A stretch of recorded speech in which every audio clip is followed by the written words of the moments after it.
Hey there, my name's Paul. I'm here at the Cook's Warehouse in Midtown Atlanta to talk to you about the thing that's on everyone's mind this time of year, is grilling and everything that comes with that.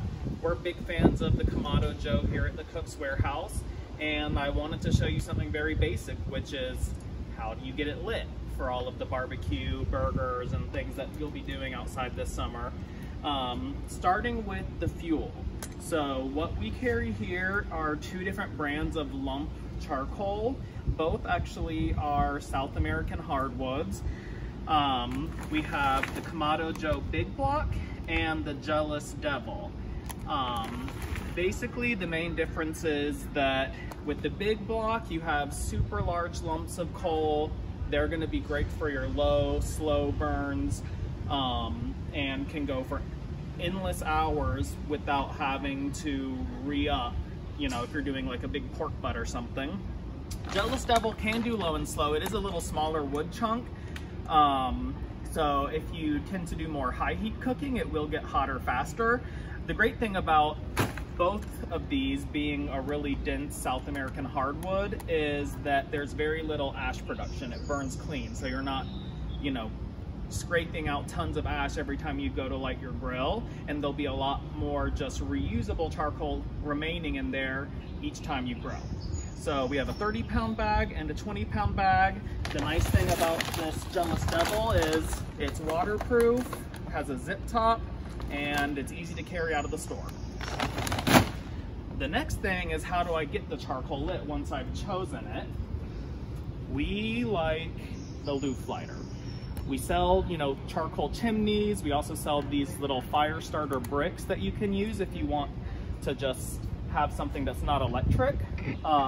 Basically with the Looftlighter, it's blowing like 1800 degree air into the charcoal, and that's how you're gonna light it. So basically you just press it up to the charcoal for about 30 seconds.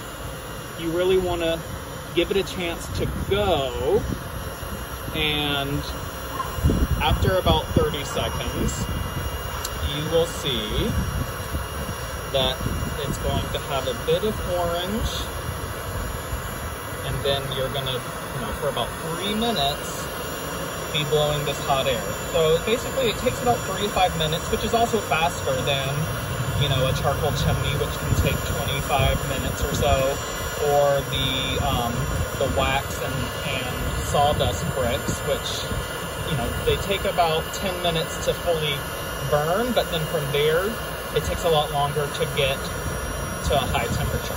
So you can already see there's some sparks coming out.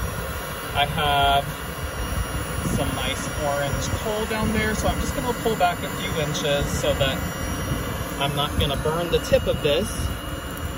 And here we go. So at first you're like, is anything happening? What's going on? And then all of a sudden, we have fire. So another great thing about this is, you know, if you're just searing a couple steaks or doing a couple pieces of fish and you want a high temperature for it, you can zap right in the middle of your charcoal pile and then basically be ready to go in no amount of time. Versus if you were going to have the whole grill filled, you would have to stir the charcoal after lighting it and let that all come to temperature. So it's pretty good now. So since we're not going to be cooking for a while, I'm going to go ahead and stop blowing the air and just let this catch. Once I stop, you'll be able to see there's fire. And yeah, so now we're gonna leave this here for about 10 minutes, and then after about 10 minutes I'll come back and check and give it a stir to evenly distribute the coal before one of our chefs takes it over to make something yummy for lunch. All right, thanks for joining us, and come check us out at Cook's Warehouse at Ansley Mall or at www.cookswarehouse.com.